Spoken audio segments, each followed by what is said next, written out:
Welcome to That Book Podcast, where we talk about the books we've read this week so that you can decide if you want to read them or not. I'm Julianne. And I'm Andrew. And we have a great episode in store. Andrew is sharing a book recap at the end, so hence why I'm doing most of the talking right now, I guess, for saving his voice. And we also have just a wide variety of books that we read this week that we're excited to talk about. Oh yeah, so let's get into it. My first book is not physical, so if you're watching, I am sorry. I did not have a book in my hands, but it is Dune Messiah, so I read Dune, which I do have in my hands. I read Dune very, very quickly. It was very fun, quite long. The rest of the books in the series, so I found out that there's more books in the series, and I think there's 6 that he wrote, and we went to the bookstore, and I saw a bunch of them, and I was like, whoa. So I got the sequel on Libby to listen to on audio, so that's what I've been doing. I'm about 20% of the way through, and it's still really good. So I'm really excited to continue, and it kind of continues the trajectory that was set up at the end of this book. I think there's other books that are like prequels or kind of weave in, but this one is like a direct sequel to this book. It's called Dune Messiah, and it is very enjoyable. I'm loving the intriguing stuff so far, so it's good. Okay, cool. I feel like finding out that there are more books in a series has been a theme for you recently. Oh yeah? Yeah, because you found that out with Dune, and then you also found that out with The Heist, which you read What is that here? over several episodes, and I was looking it up, putting together some podcast notes, and I said... Yeah, on the podcast, I said I thought it was the 3rd book in the series. Yeah. But it's actually... the 14th.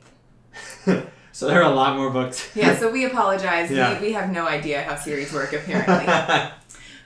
Just me. Oh, dear. Yeah. Okay. So, did you have anything else you wanted to say about that? No, you're good. Okay, I'll go to my book then.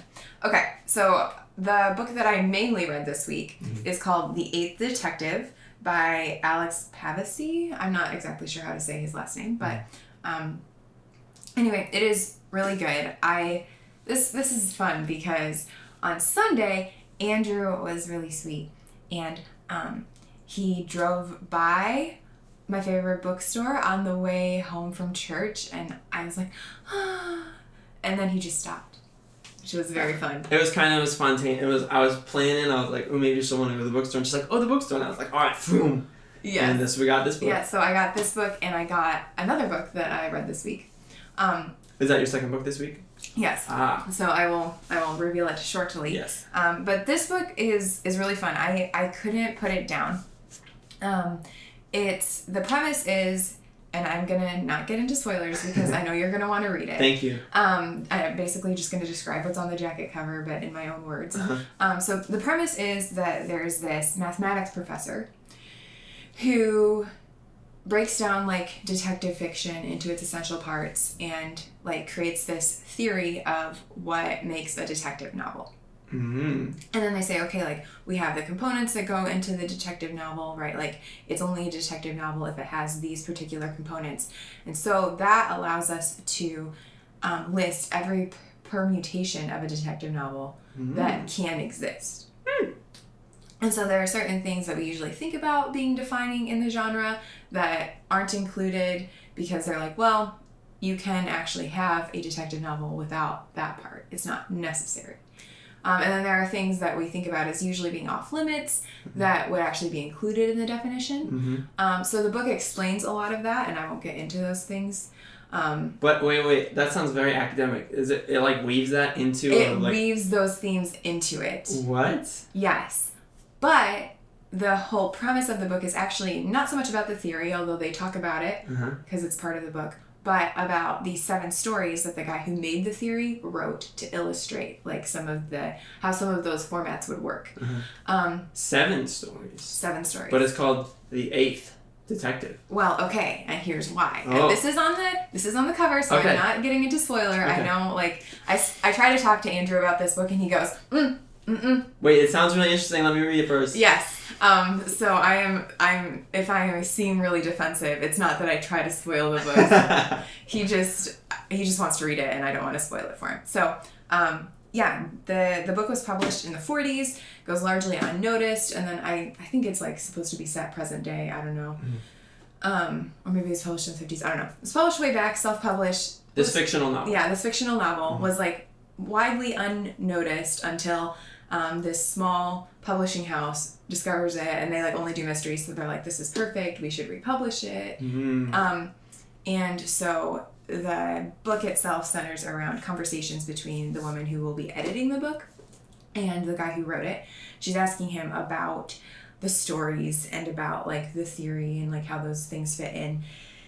And she starts to notice, basically right off the bat, she starts to notice inconsistencies in the stories. And so she starts to ask him about those, and that's where the title comes from. Is that like there's a mystery woven in between all the like mini mysteries. Okay. So, yep. Very intriguing. It was really good. I couldn't put it down. And even though there were times where I was like, no, I don't know if I like this format, like you kind of get a little bit of whiplash. By the end, I was just like, This is amazing. This is amazing. There were so many like fun, interesting things. Yeah. Okay, So, great. yeah. All right, my turn again? Yes. Go ahead. So my second book was also an audiobook, and it's Outliers. I will not go into too much detail because I finished it, and it is my slideshow, so yes, good sneak job. preview for the next, 5 or 10 minutes from now. But it was really, really good, and yeah. Okay. I'm throwing it back to you. Wow, that was fast. Yep. I feel like I had talked enough. You could have taken more time there. My second book is vastly different. It's called Werner's Nomenclature of Colors, adapted to Zoology, Botany, Chemistry, Mineralogy, Anatomy, and the Arts by Syme.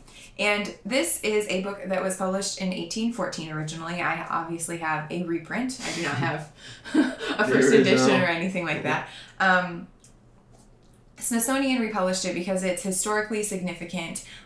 Before photography, specifically when this book was first created, they didn't have a common language around colors, and so you could say something was, yellow, and people wouldn't necessarily know like which shade of yellow. You're like, mustard or pastel. Right, if they'd never seen the thing.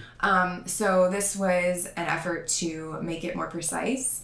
But it's also a really beautiful book. They have pages of just like the different shades of color, and they describe how they're made and where you can find them in nature. It's based off the work of a mineralogist, and I think its biggest claim to fame is that Darwin had a copy of it on his voyage, and so when he's describing the things that he sees, he uses these colors, and it kind of adds like a lyrical quality to what he was writing about, they said.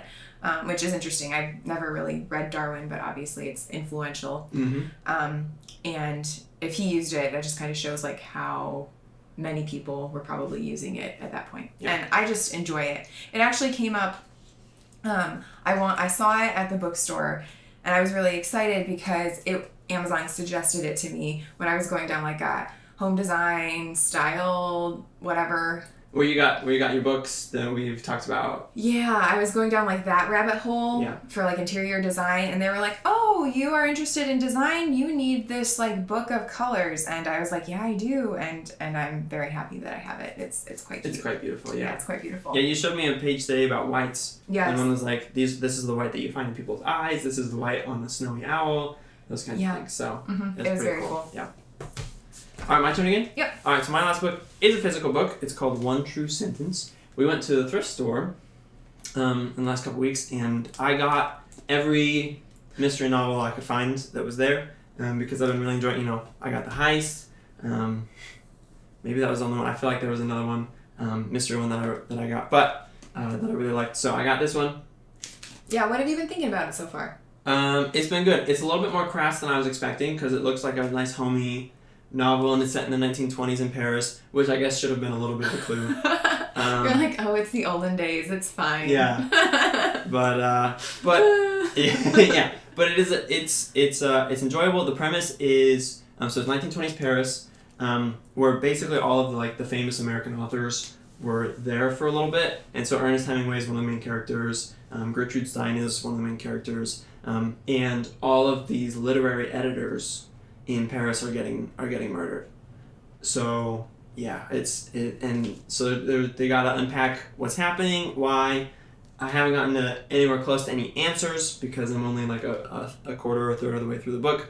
But yeah, it's been interesting so far to see some of that, and it's been really good. Oh, good. Okay. And my final book, this is one I've mentioned before, so I won't take a lot of time on it, is Holier Than Thou by Jackie Hill Perry. Still really good. I am reading the chapter on why God's holiness means that he is also just. He also has to be just.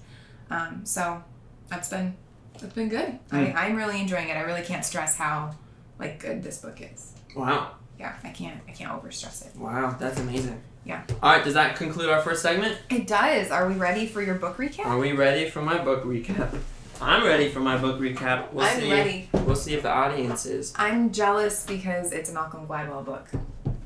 Yes, it is. You got to listen to some of it, though, which is a little sneak preview of the content of the slideshow. So. I did get to listen to some of this. Yeah. So, all right. So, my book that I finished is Outliers by Malcolm Gladwell. Here's the slideshow. If you're listening to it, no worries. You can go to That Book Podcast / episode 9.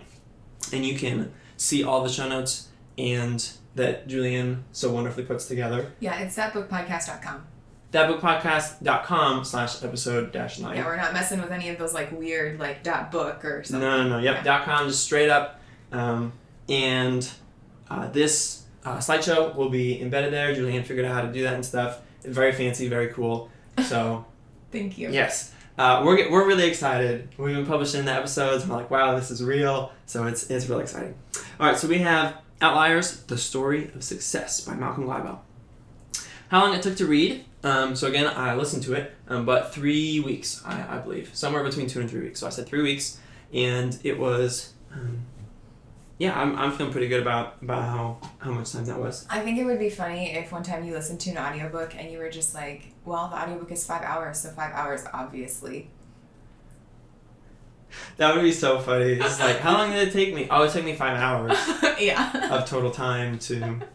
Yeah. Yes. Okay, sorry. I just had that thought while you were talking. And then I said how much I made Julianne listen to it. Oh. And I said roughly an hour because we were driving to a friend's house, so they live an hour away, and I had it playing. So she was listening to it while we were listening to it together while we were going. She's like, am I gonna get the whole book spoiled for me if I listen to just this hour? And I was like, no worries. It they're it's kind of a bunch of case studies that he ties together very rapidly at the end. So I was like, no worries, and I don't feel like you felt like it was super spoilery, right? No, I didn't. Yeah. So I would still read the book, which is what I was worried about, is I was going to get enough of the book that I would feel like I didn't have to read it. Yeah, no. Yeah, each chapter or section provides just such a different angle on on the overlying premise of what it takes to be successful, or what things add up to make success. Yeah. That you can't just read one chapter and be like, all right, I got it, which is pretty cool. That is cool. So I have an emotions while reading chart. Oh, I want to see this. Yes, and so this is a line chart rather than our pie charts that we've been doing, because I want to be sophisticated and change it up. And so, yeah.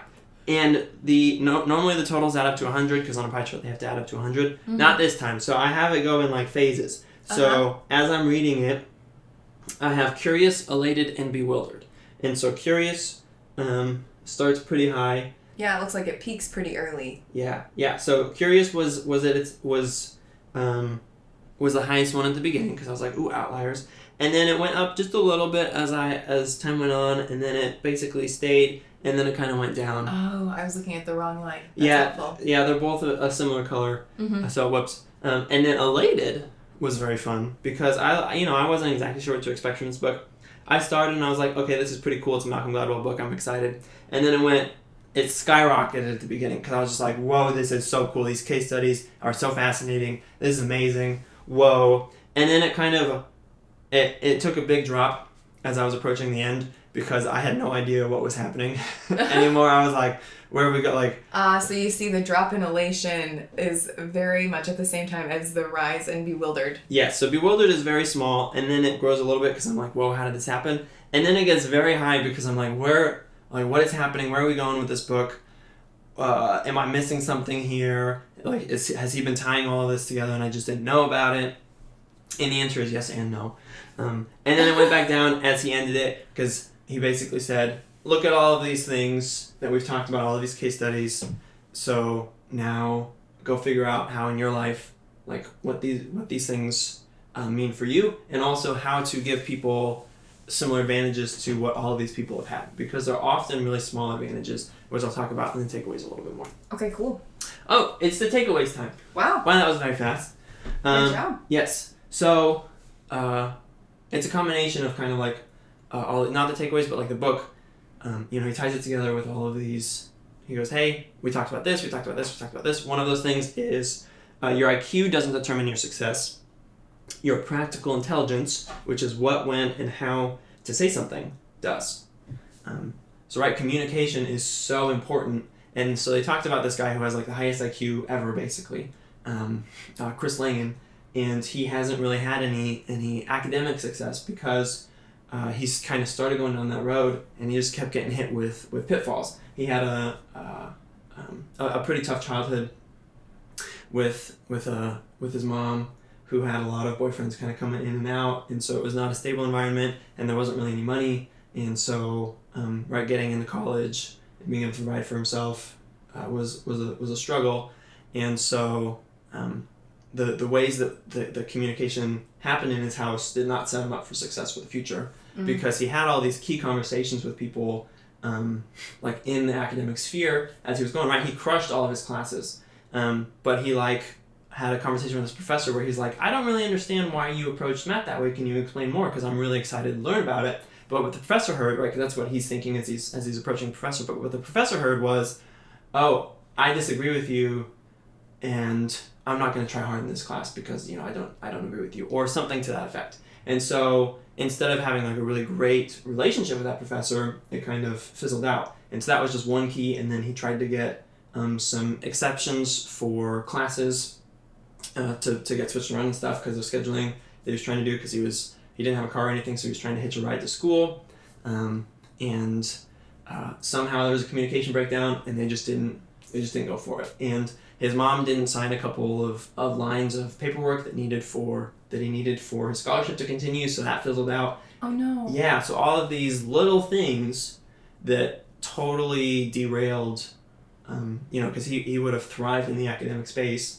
And what he does now is he writes papers, just cause as like his hobby. Like he just loves thinking about something. He says anytime he has a problem he can't solve right away, he sleeps on it, he wakes up, and he knows the answer.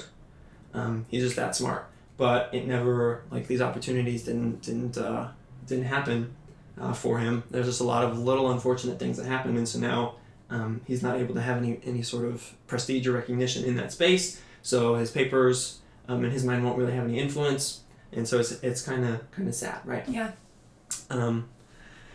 So it's unfortunate. So those kinds of little advantages or little things that come up time after time, and Malcolm Gladwell's kind of like, how can we take the advantages that other people had and give them to people like Chris Langan who didn't get to have them, but if he did have all these, just little things, his life would have been totally different, and that would have made him an outlier. Yeah. Right? Somebody who had great success because of these little things. So stuff like that is really cool.